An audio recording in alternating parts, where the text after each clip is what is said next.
This is a very, very, very hard day today. And I'm standing here with more than just a heavy heart. And I know that we have a speaker behind us, but it is more important that we focus on ensuring that all of our families are reunified with all of their loved students inside.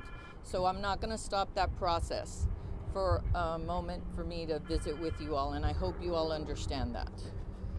We did have a student shot today in the leg in a classroom setting by another student. And individuals in that classroom, namely the adult teacher in that room, helped us avoid additional tragedy. This is absolutely unacceptable and unimaginable, but it is happening across schools in America. I know that everyone has many questions. I have those questions. I have those very same questions that you all are going to want to ask us that we are still working on. Thankfully, our student is in the care of professionals and it is a non-life-threatening injury. That should never be a normal statement that should come from a superintendent. I shouldn't be saying, and the student has a non-life-threatening injury. I refuse to say that we will normalize these behaviors. I refuse.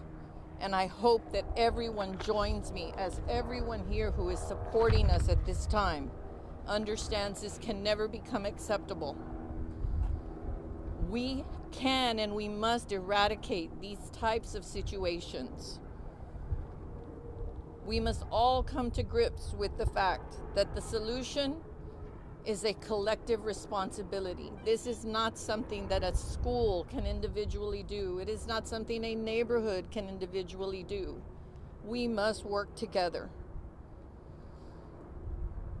Educators, parents, community members, and advocates, we must all come together and center around the issue that we must provide services and resources to our communities who all need them. I'm deeply, deeply grateful for the first responders who mobilized, starting with our Dallas ISD Police Department, the Dallas Police Department, the Hutchins Police Department, Dallas Fire and Rescue, and our incredible school staff who within minutes secured this facility. I also want to acknowledge, of course, our Dallas ISD trustees. I'll introduce one of our trustees from this community who's here with me as well, Trustee Maxi Johnson. We also have Mayor of Wilmer here, Sheila Peta, and State Representative, of course, Sherman, who all came out to support and to help us as we work through this unification process. This investigation is in fact ongoing, and our Dallas ISD Chief of Police, Albert Martinez, will be able to take a few questions. I have instructed him to explore every single option to evaluate our vulnerabilities and how we can mitigate these so that this does not happen again. When families send their children to school, just as I have sent mine to school, they should not have to worry about the safety of their children. I take that very seriously. We have work to do. And so I also want to thank our parents, for they have been tremendously understanding and patient through this process. I would not rush the unification process. We had to do it correctly. We had to ensure we were providing mental health support right in the moment as parents were coming for their students. I know that we are a strong and resilient community, and we will come together. I know we will heal. I know we will grow. I know we will get better. And yet, I have heard my colleagues and I say these words too many times. It cannot be the normal response. Again, I want to thank our entire community, especially our entire Dallas ISD and supportive family They exhibited calm, they exhibited compassion and courage. And I am thankful to be a member of that team. I'll take just a couple of questions and then I'll turn it over to our team who are far more informed on this. And then some of the members here with me may also want to be making a statement. So let me take just a couple of questions. Robin, will you help me? And I know you may say this may be a question for the chief, but can you say, was the gun recovered? How did the gun, yeah, the weapon has been recovered. Is the person in custody? The person is in custody. Dr. Elizalde, we've heard there are metal detectors here. Can you tell us if that's true, and if so, how the gun got inside?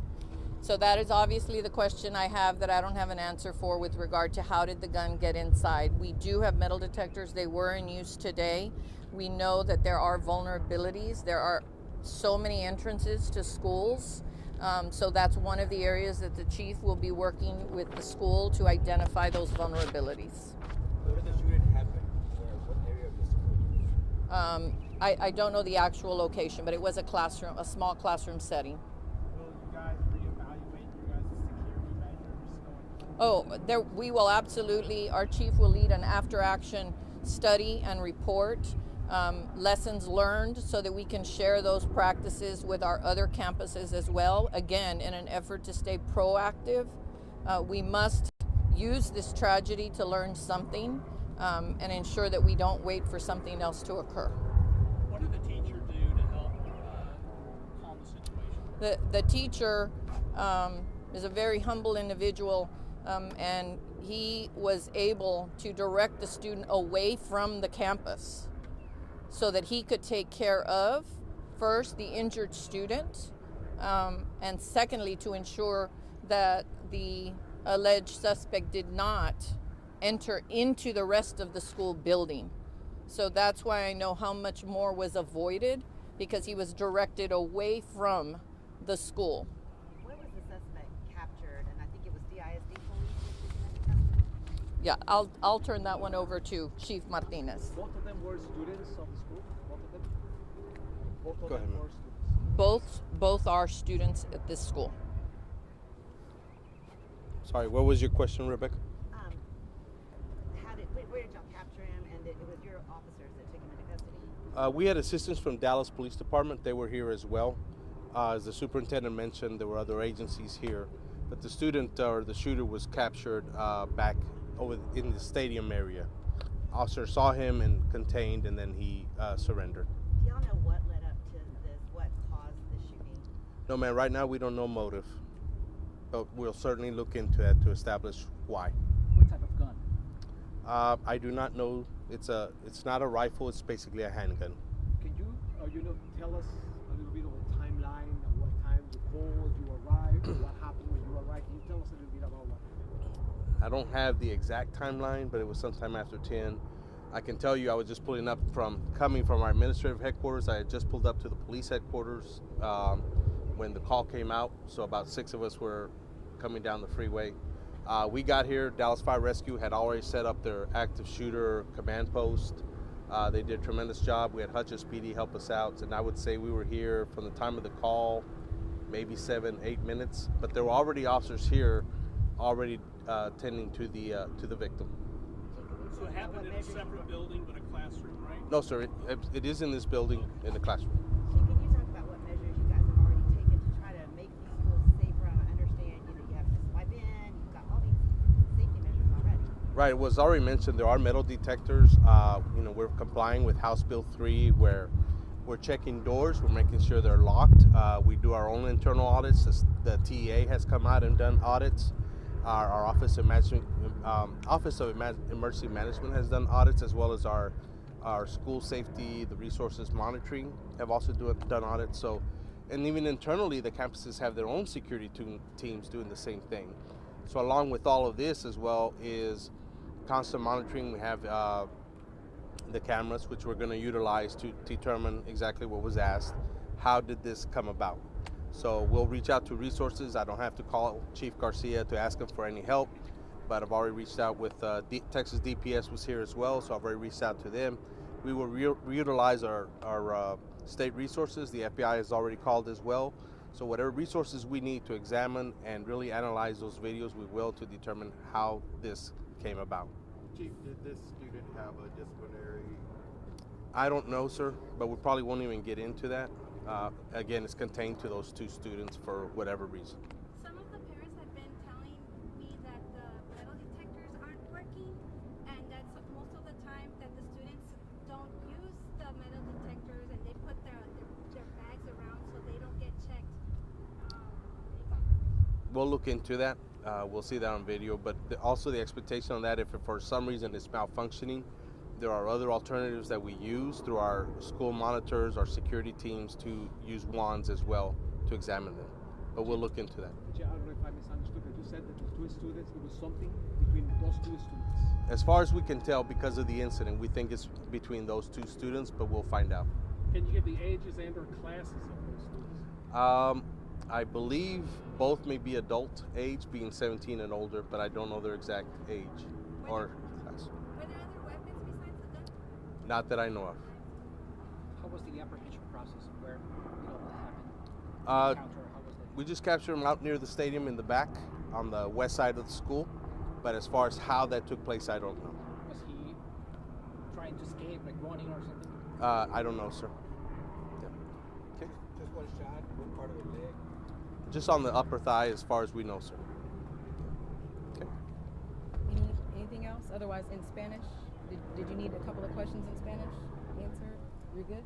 Okay. I just wanted to go ahead and. So I would like to take a moment now and turn this over to our Board of Trustees, Maxi Johnson, who is a representative of this community. Trustee Johnson. Thank you, Superintendent.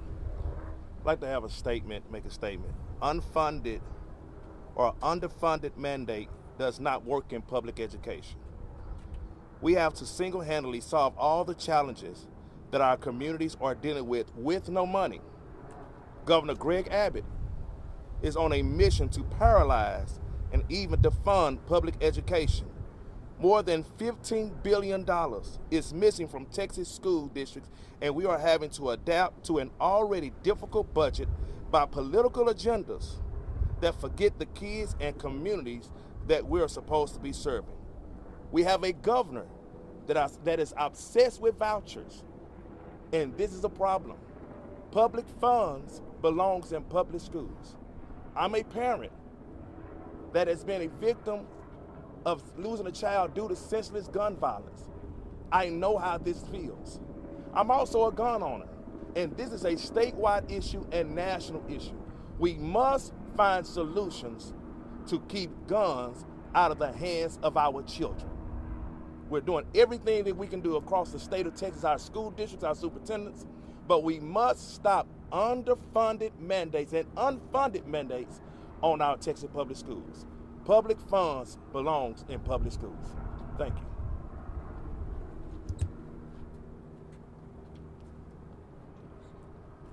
And now I'd also like, I have the honor of introducing Representative Carl Sherman.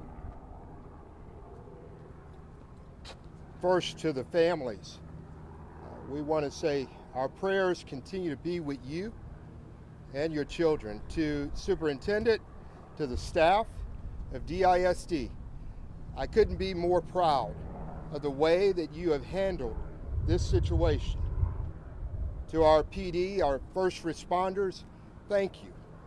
Yet again, we stand here, another school shooting, and the problem continues.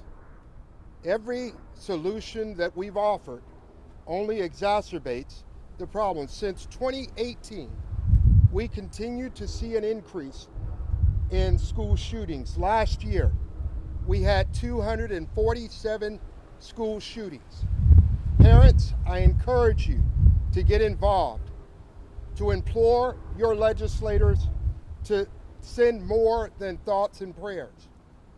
You can look for the data yourself at K through 12 school shootings data, and you will find that this situation is only getting worse. Before 2018, it was something to have 50 school shootings. now we have more or almost 250 school shootings. And Texas leads as number 2 on that list. We can do better, and we stand here as all recipients of grace and mercy, knowing that we already know what Jesus has said in Matthew 26, verse 52.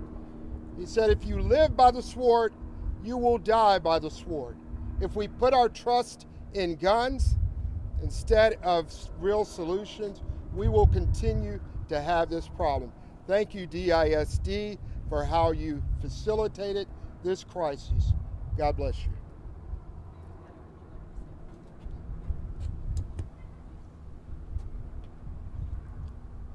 And lastly, please welcome Mayor Peta from Wilmer.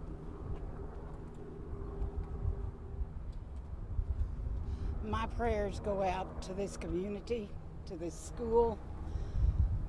We're two small cities. This school is our home.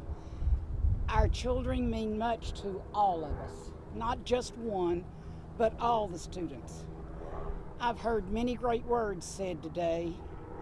All I want to say is my heart goes out to each and every parent, each and every child. I spoke to some of them. These kids are good guys. They're wonderful. They're facing things that they shouldn't have to face. So please, everyone, put everyone here that was on this campus today. Many, many people. Put them in your prayers tonight. Thank you. Chief, can you tell us a little bit the standard protocol in events like this? Just the standard protocol. Sure. Well, Then this will be the last question, and then if we need to do something off, we will. But let's let this be the last question. yeah, we'll keep it at the high level. Basically, our protocol here, of course, is when we show up as first responders, it's basically, as the state center says, we are here to stop the killing, stop the dying. And that's our goal, is to make entry and to find where the shooter may be, protect the students, and then, of course, eliminate the shooter. And then, of course, then render aid. That's where DFR was here with their vests and to render treatment. From there, it's really you isolate what you have depending on how big the area is. It's a crime scene. And then we'll isolate that.